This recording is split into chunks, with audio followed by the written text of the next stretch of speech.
नमस्कार जय जगन्नाथ आम चैनल को आपण मानकु बहुत बहुत स्वागत। ସାଙ୍ଗମାନେ 29 ଜୁନ୍ ସୋମବାର ଦିନ ପଡ଼ୁଅଛି ପବିତ୍ର ଜ୍ୟେଷ୍ଠ ପୂର୍ଣ୍ଣିମା ଅର୍ଥାତ୍ ଦେବସ୍ନାନ ପୂର୍ଣ୍ଣିମା ଦିନ ଚୁପଚାପ ଏହି ବୃକ୍ଷକୁ ଛୁଇଁକି ପ୍ରଣାମ କରି ଚାଲି ଆସନ୍ତୁ।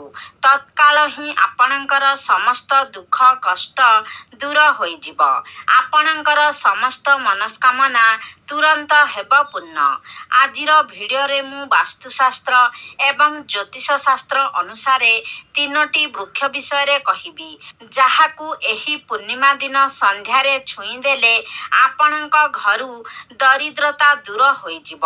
ମା ଲକ୍ଷ୍ମୀଙ୍କର କୃପା ଓ ଆଶୀର୍ବାଦ ଆପଣ ପ୍ରାପ୍ତ କରିବେ। ଏହି ବୃକ୍ଷଗୁଡ଼ିକ ଛୁଇଁଦେଲେ ଆପଣଙ୍କର ଜନ୍ମ ଜନ୍ମାନ୍ତରର ଗରିବତା ଏବଂ ଦରିଦ୍ରତା ଦୂର ହୋଇଯିବ। ସାଙ୍ଗମାନେ, ଆମ ହିନ୍ଦୁ ଧର୍ମରେ ଆମେ ବୃକ୍ଷଲତା ଗୁଡ଼ିକୁ ଦେବୀ ଦେବତା ଭଳି ପୂଜା କରିଥାଉ। କେବଳ ଯେ ଆଧ୍ୟାତ୍ମିକ ଦୃଷ୍ଟିରୁ ବୃକ୍ଷର ଅନେକ ମହତ୍ତ୍ୱ ରହିଛି ତାହା ନୁହେଁ, ବୈଜ୍ଞାନିକ ଦୃଷ୍ଟିକୋଣରୁ ମଧ୍ୟ ଏହି ବୃକ୍ଷଲତା ଗୁଡ଼ିକ ମନୁଷ୍ୟକୁ ପ୍ରାଣବାୟୁ ଅର୍ଥାତ୍ ନିଶ୍ୱାସ ନେବା ପାଇଁ ଅମ୍ଳଜାନ ଯୋଗାଇଥାନ୍ତି ଏବଂ ମନୁଷ୍ୟର ପ୍ରଶ୍ୱାସରୁ ନିର୍ଗତ ହେଉଥିବା କାର୍ବନ ଡାଇଅକ୍ସାଇଡ୍ ଗ୍ୟାସକୁ ନିଜ ଭିତରକୁ ନେଇ ସଂସାରକୁ ରକ୍ଷା କରିଥାନ୍ତି। ଅନେକ ବୃକ୍ଷ ଅଛି ଯାହାକୁ ହିନ୍ଦୁ ଧର୍ମରେ ପୂଜନୀୟ ମାନାଯାଏ। ଶାସ୍ତ୍ରରେ ବୃକ୍ଷକୁ ଅନେକ ଗୁଣକାରୀ ବୋଲି କୁହାଯାଇଛି। ଅନେକ ରୋଗର ଚିକିତ୍ସା ପାଇଁ ମଧ୍ୟ ବୃକ୍ଷଲତାକୁ ଆମେ ଔଷଧୀୟ ରୂପରେ ବ୍ୟବହାର କରିଥାଉ। ଭଗବାନ ଶ୍ରୀକୃଷ୍ଣ ମଧ୍ୟ ବୃକ୍ଷକୁ ଅନେକ ମହତ୍ତ୍ୱ ଦେଉଥିଲେ। ଅଶ୍ୱତ୍ଥ ଗଛକୁ ବୃକ୍ଷମାନଙ୍କର ରାଜା କୁହାଯାଏ, କାରଣ ଅଶ୍ୱତ୍ଥ ବୃକ୍ଷର ଆୟୁ ଅନ୍ୟ ବୃକ୍ଷ ତୁଳନାରେ ବହୁତ ଅଧିକ ହୋଇଥାଏ। ଗୀତାରେ ଭଗବାନ ଶ୍ରୀକୃଷ୍ଣ କହିଛନ୍ତି ଯେ, ବୃକ୍ଷମାନଙ୍କ ମଧ୍ୟରେ ମୁଁ ଅଶ୍ୱତ୍ଥ ବୃକ୍ଷ। ସାଙ୍ଗମାନେ, କିଛି ବୃକ୍ଷ ଅଛି ଯାହାକୁ ଯଦି ଆପଣ ଜ୍ୟେଷ୍ଠ ପୂର୍ଣ୍ଣିମା ଅର୍ଥାତ୍ ଦେବସ୍ନାନ ପୂର୍ଣ୍ଣିମା ଦିନ ଛୁଇଁକି ଚାଲି ଆସିବେ, ତେବେ ଆପଣଙ୍କର ରୋଗ, ଶୋକ, ଦୁଃଖ ଏବଂ ଆର୍ଥିକ ସମସ୍ୟା ସବୁ ଦୂର ହୋଇଯିବ। ସାଙ୍ଗମାନେ, ଏମିତି ଅନେକ ବୃକ୍ଷ ଅଛି ଯାହାକୁ ଶାସ୍ତ୍ରରେ କଲ୍ୟାଣକାରୀ ଏବଂ ମଙ୍ଗଳକାରୀ କୁହାଯାଇଛି। ଏହି ବୃକ୍ଷଗୁଡ଼ିକ ମନୁଷ୍ୟର ସମସ୍ତ ଦୁଃଖ କଷ୍ଟକୁ ଦୂର କରିଥାନ୍ତି। ସାଙ୍ଗମାନେ, ଆଜିର ଭିଡ଼ିଓରେ ମୁଁ ସେହି ତିନୋଟି ବୃକ୍ଷ ବିଷୟରେ କହିବାକୁ ଯାଉଛି ଏବଂ ଗୋଟିଏ ଲବଙ୍ଗ ଏବଂ କର୍ପୂରର ଉପାୟ ମଧ୍ୟ କହିବି।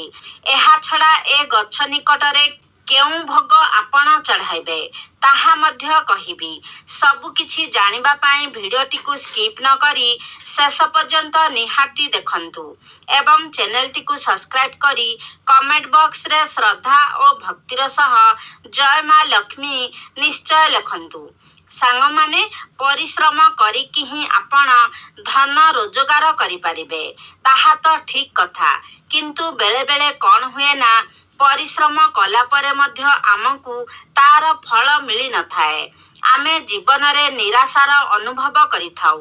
ସେହି ପରିସ୍ଥିତିରେ ଆପଣ ପରିଶ୍ରମ କରିବେ ଏବଂ ଏହି ଉପାୟଗୁଡ଼ିକ ମଧ୍ୟ ପାଳନ କରିବେ, ଯାହାଦ୍ୱାରା କ'ଣ ହେବ କି, ଆପଣଙ୍କ ଉପରେ ଯଦି କିଛି ଦୋଷ, କିଛି ଅଭିଶାପ ଲାଗିଥିବ ତାହା ଦୂର ହୋଇଯିବ। ଏହି ଉପାୟଗୁଡ଼ିକ ପାଳନ କଲେ ଆପଣ ଯେଉଁ ବି କାର୍ଯ୍ୟ ଆରମ୍ଭ କରିବେ, ସେଥିରେ ଆପଣଙ୍କୁ ସଫଳତା ମିଳିବ। ଆପଣଙ୍କ ଜୀବନରେ ଧନ ଆଗମନର ମାର୍ଗ ଫିଟିଯିବ। ଯେଉଁ କାର୍ଯ୍ୟ ଆପଣଙ୍କର ଅଧାରେ ଅଟକି ରହିଛି ତାହା ସୁରୁଖୁରୁରେ ସମାପ୍ତ ହେବ। ଆପଣଙ୍କ କୁଣ୍ଡଳୀରେ ଲାଗିଥିବା ଗ୍ରହଦୋଷ ଅଭିଶାପକୁ ଏ ବୃକ୍ଷ ନିଜ ଭିତରକୁ ନେଇନେବ। ସାଙ୍ଗମାନେ, ଏହି ବୃକ୍ଷକୁ ଛୁଇଁକି ଆସିବା ପରେ ଆପଣ ନିଜ ଜୀବନରେ ଏକ ସକାରାତ୍ମକ ଏବଂ ଚମତ୍କାରୀ ପରିବର୍ତ୍ତନ ଅନୁଭବ କରିବେ। ସର୍ବପ୍ରଥମ ବୃକ୍ଷ ହେଉଛି ପାରିଜାତ ବୃକ୍ଷ, ଯାହାକୁ ଆମେ ଗଙ୍ଗଶିଉଳି ବୃକ୍ଷ ନାମରେ ମଧ୍ୟ ଜାଣିଥାଉ। ପାରିଜାତ ବୃକ୍ଷ ସମୁଦ୍ର ମନ୍ଥନ ସମୟରେ ପ୍ରକଟ ହୋଇଥିଲା ଏବଂ ଏହି ବୃକ୍ଷକୁ ଦେବରାଜ ଇନ୍ଦ୍ରଙ୍କ ନନ୍ଦନବନରେ ରୋପଣ କରାଯାଇଥିଲା। ପରବର୍ତ୍ତୀ ସମୟରେ ଶ୍ରୀକୃଷ୍ଣ ମାନବ କଲ୍ୟାଣ ପାଇଁ ଏ ପାରିଜାତ ବୃକ୍ଷଟିକୁ ଧରାପୃଷ୍ଠକୁ ଆଣିଥିଲେ। କୁହାଯାଏ କି ମନୁଷ୍ୟ ଶରୀରର ଏବଂ ମନର ସମସ୍ତ ଥକାପଣ ଏ ବୃକ୍ଷକୁ ଛୁଇଁବା ମାତ୍ରେ ହିଁ ଦୂର ହୋଇଯାଇଥାଏ। ଆପଣ କ'ଣ କରିବେ ନା ଜ୍ୟେଷ୍ଠ ପୂର୍ଣ୍ଣିମା ଦିନ ଏ ବୃକ୍ଷ ନିକଟରେ ଯାଇ ସନ୍ଧ୍ୟା ସମୟରେ ଏକ ଘିଅର ଦୀପ ଜଳାଇବେ। ଏହାପରେ ସେ ଗଛ ମୂଳରେ ଗୋଟେ ଲବଙ୍ଗ ଏବଂ ଗୋଟେ କର୍ପୂର ରଖି ନିଜର ମନସ୍କାମନାକୁ ଜଣାଇବେ। ଜ୍ୟେଷ୍ଠ ପୂର୍ଣ୍ଣିମା ଦିନ ଏ ବୃକ୍ଷରେ ସ୍ୱୟଂ ଲକ୍ଷ୍ମୀ ନାରାୟଣ ନିବାସ କରିଥାନ୍ତି। ଏହି ବୃକ୍ଷକୁ ଛୁଇଁକି ପ୍ରଣାମ କରିବା ପରେ ଆପଣଙ୍କ କୁଣ୍ଡଳୀରେ ଲାଗିଥିବା ସମସ୍ତ ଦୋଷକୁ ଏ ବୃକ୍ଷ ନିଜ ଭିତରକୁ ନେଇନେବ। ଆପଣଙ୍କର ଦୁର୍ଭାଗ୍ୟ ସୌଭାଗ୍ୟରେ ବଦଳିଯିବ। ନିଜ ମନସ୍କାମନା କହିସାରି ସେ କର୍ପୂରକୁ ଜଳାଇ ଦେଇ ତା ଉପରେ ସେ ଲବଙ୍ଗକୁ ପକାଇଦେବେ। କେବଳ ଏତିକି ଉପାୟ ପୂର୍ଣ୍ଣିମା ଦିନ ସନ୍ଧ୍ୟାରେ କରିନେଲେ ଆପଣଙ୍କ ବନ୍ଦ ଭାଗ୍ୟର ତାଲା ଖୋଲିଯିବ। ଦ୍ୱିତୀୟ ବୃକ୍ଷଟି ହେଉଛି ଡିମିରି ଗଛ। ସାଙ୍ଗମାନେ, ଯଦି ଆପଣଙ୍କ ଘର ପାଖାପାଖି ପାରିଜାତ ବୃକ୍ଷ ନାହିଁ ତେବେ ଆପଣ ଡିମିରି ବୃକ୍ଷକୁ ମଧ୍ୟ ଛୁଇଁକି ପ୍ରଣାମ କରିପାରିବେ। ଡିମିରି ବୃକ୍ଷକୁ ସ୍ୱୟଂ ନୃସିଂହ ଭଗବାନ ଆଶୀର୍ବାଦ କରିଛନ୍ତି।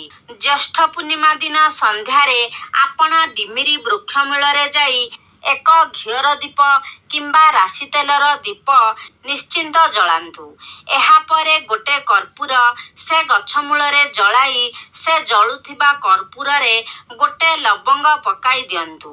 ଏହାପରେ ଡିମିରି ଗଛକୁ ଛୁଇଁକି ନିଜର ମନସ୍କାମନାକୁ ଜଣାନ୍ତୁ। ସାଙ୍ଗମାନେ, ଯଦି ସମ୍ଭବ ହେବ ତେବେ ପୂର୍ଣ୍ଣିମା ଦିନ ଆପଣ ସକାଳ ସମୟରେ 5ଟି ଡିମିରି ଫଳ ଆଣି ଏକ ଲାଲ କପଡ଼ାରେ ସେ ଫଳକୁ ବାନ୍ଧି ସେ ପୁଟୁଳିକୁ ନେଇ ପୂଜା ଘରେ ରଖିବେ। ତ ଏହାଦ୍ୱାରା ଆପଣଙ୍କ ଦରିଦ୍ରତା, ରୋଗ ଶୋକ ଆଦିକୁ ଏ ପୁଟୁଳିଟି ହରଣ କରିନେବ। ଧ୍ୟାନ ରଖିବେ ଯେ ଡିମିରି ଫଳକୁ ସନ୍ଧ୍ୟା ସମୟରେ ତୋଳିବେ ନାହିଁ, ସକାଳ ସମୟରେ ହିଁ ତୋଳିବେ ଏବଂ କୁହାଯାଉଥିବା ଉପାୟକୁ ଆପଣ ସନ୍ଧ୍ୟା ସମୟରେ ପାଳନ କରିବେ। ଏ ବୃକ୍ଷ ଆପଣଙ୍କ ସମସ୍ତ ଗ୍ରହଦୋଷ, ଅଭିଶାପ ଏବଂ ନକାରାତ୍ମକ ଶକ୍ତିକୁ ନିଜ ଭିତରକୁ ନେଇନେବ। ଏହି ଉପାୟକୁ କଲା ପରେ ଭାଗ୍ୟ ଆପଣଙ୍କ ହିତରେ ଯିବ। ଯେଉଁ କାର୍ଯ୍ୟ ଆପଣ ଆରମ୍ଭ କରିବେ ସେଥିରେ ସଫଳ ହେବେ। ଦୁର୍ଭାଗ୍ୟ ଆପଣଙ୍କର ଦୂର ହୋଇଯିବ। ସାଙ୍ଗମାନେ, ତୃତୀୟ ବୃକ୍ଷଟି ହେଉଛି ବେଲ ବୃକ୍ଷ। ସାଙ୍ଗମାନେ, ବେଲ ବୃକ୍ଷକୁ ସାକ୍ଷାତ ମା ପାର୍ବତୀଙ୍କର ସ୍ୱରୂପ ବୋଲି କୁହାଯାଇଥାଏ। ସ୍କନ୍ଦ ପୁରାଣରେ ବର୍ଣ୍ଣିତ ଅଛି କି ଏ ବୃକ୍ଷଟି ମା ପାର୍ବତୀଙ୍କର ଝାଳରୁ ଉତ୍ପନ୍ନ ହୋଇଛି। ବେଲ ବୃକ୍ଷର ପତ୍ରରେ ମହାଦେବ, ଡାଳରେ ମା ପାର୍ବତୀ ଏବଂ ମୂଳରେ ବ୍ରହ୍ମା ଭଗବାନଙ୍କର ବାସ ହୋଇଥାଏ। ସାଙ୍ଗମାନେ, ପୂର୍ଣ୍ଣିମା ଦିନ ସନ୍ଧ୍ୟା ସମୟରେ ବେଲଗଛ ମୂଳରେ ଗୋଟେ ଘିଅର ଦୀପ ନିଶ୍ଚୟ ଜଳାଇବେ। ଏହାକୁ ଅତ୍ୟନ୍ତ ଶୁଭ ମନାଯାଏ। ପୂର୍ଣ୍ଣିମା ଦିନ ସନ୍ଧ୍ୟାରେ ବେଲଗଛ ମୂଳରେ ଘିଅର ଦୀପ ଜଳାଇଲେ ଆପଣଙ୍କ ଘର ଧନଧାନ୍ୟରେ ପୂରି ଉଠିବ। ଏହି ବୃକ୍ଷକୁ ଛୁଇଁବା ମାତ୍ରେ ହିଁ ମନୁଷ୍ୟର 1000 ପାପର ନାଶ ହୋଇଥାଏ। ସାଙ୍ଗମାନେ, କୁହାଯାଏ ଯେଉଁ ଲୋକମାନେ ତୀର୍ଥଯାତ୍ରା କରିପାରୁନାହାନ୍ତି ସେମାନେ ଶ୍ରାବଣ ମାସରେ ଯଦି ମାସ ସାରା ବେଲବୃକ୍ଷ ମୂଳରେ ଘିଅର ଦୀପ ଜଳାଇବେ ତେବେ ସେ ବ୍ୟକ୍ତିଙ୍କୁ ତୀର୍ଥଯାତ୍ରା ନ ଯାଇ ମଧ୍ୟ ସମସ୍ତ ତୀର୍ଥର ପୁଣ୍ୟଫଳ ପ୍ରାପ୍ତ ହେବ। ସାଙ୍ଗମାନେ, ପୂର୍ଣ୍ଣିମା ଦିନ ସନ୍ଧ୍ୟାରେ ବେଲଗଛ ମୂଳରେ ଦୀପ ଜଳାଇ ସାରି ଆପଣ ଗୋଟିଏ କର୍ପୂର ଏବଂ ଲବଙ୍ଗକୁ ଜଳାଇ ଦେବେ ଏବଂ ନିଜର ମନସ୍କାମନାଟାରେ ପ୍ରକାଶ କରିବେ। ଯଦି ଆପଣଙ୍କ ପାଖରେ ଦୁଦୁରା ଗଛର ଫଳ କିମ୍ବା ଫୁଲ ଅଛି ତାହା ମଧ୍ୟ ଆପଣ ଏହି ବୃକ୍ଷ ମୂଳରେ ଅର୍ପଣ କରିବେ। ଏହି ଉପାୟକୁ କଲା ପରେ ଆପଣଙ୍କ ଜୀବନରୁ ଦରିଦ୍ରତା ଦୂରେଇ ଯିବ। ଶନି, ରାହୁ, କେତୁଙ୍କର କିଛି ଦୋଷ କିମ୍ବା ଅଭିଶାପ ଆଦି କଟିଯିବ। ଏହି ବେଲବୃକ୍ଷ ମୂଳରେ ଦୀପ ଜାଳିଲେ ପିତୃପୁରୁଷ ମଧ୍ୟ ଆମକୁ ଆଶୀର୍ବାଦ କରିଥାନ୍ତି। ସାଙ୍ଗମାନେ, ପୂର୍ଣ୍ଣିମା ଦିନ ସକାଳେ ଯଦି ଆପଣ ବେଲବୃକ୍ଷ ମୂଳରେ କ୍ଷୀର ଢାଳିବେ ତେବେ ମଧ୍ୟ ଆପଣଙ୍କର ଅନେକ ସମସ୍ୟାର ସମାଧାନ ହୋଇଯିବ। ଏହି 3ଟି ବୃକ୍ଷ ଯଦି ଆପଣଙ୍କ ଘର ପାଖରେ ନାହିଁ, ତେବେ ଆପଣ ନିମ୍ବ ଗଛରେ ମଧ୍ୟ ଏ ଉପାୟ କରିପାରିବେ। ଆପଣ କ'ଣ କରିବେ ନା, କ୍ଷୀରରେ ମିଶ୍ରି ମିଶାଇ ନିମ୍ବ ଗଛ ମୂଳରେ ପୂର୍ଣ୍ଣିମା ଦିନ ସକାଳେ ଚଢ଼ାଇବେ ଏବଂ ସନ୍ଧ୍ୟା ସମୟରେ ନିମ୍ବ ଗଛ ମୂଳରେ ସୋରିଷ ତେଲର ଦୀପ ଜଳାଇବେ। କେବଳ ଏତିକି ଉପାୟ କଲେ ଦରିଦ୍ରତା ଆପଣଙ୍କ ଘରୁ ଦୂରେଇ ଯିବ। ଆପଣଙ୍କ ଘରେ ସକାରାତ୍ମକ ଉର୍ଜାର ସଞ୍ଚାର ହେବ। ତେବେ ସାଙ୍ଗମାନେ, ଆଶା କରୁଛି ଆଜିର ଭିଡ଼ିଓଟି ଆପଣମାନଙ୍କୁ ନିଶ୍ଚିତ ଭାବରେ ଭଲ ଲାଗିଥିବ। ଯଦି ଭଲ ଲାଗିଛି ତାହେଲେ ଲାଇକ୍ କରନ୍ତୁ, ସେୟାର କରନ୍ତୁ। ଆମ ଚ୍ୟାନେଲକୁ ଯଦି ସବସ୍କ୍ରାଇବ୍ କରିନାହାନ୍ତି ତାହେଲେ ସବସ୍କ୍ରାଇବ୍ କରିଦିଅନ୍ତୁ।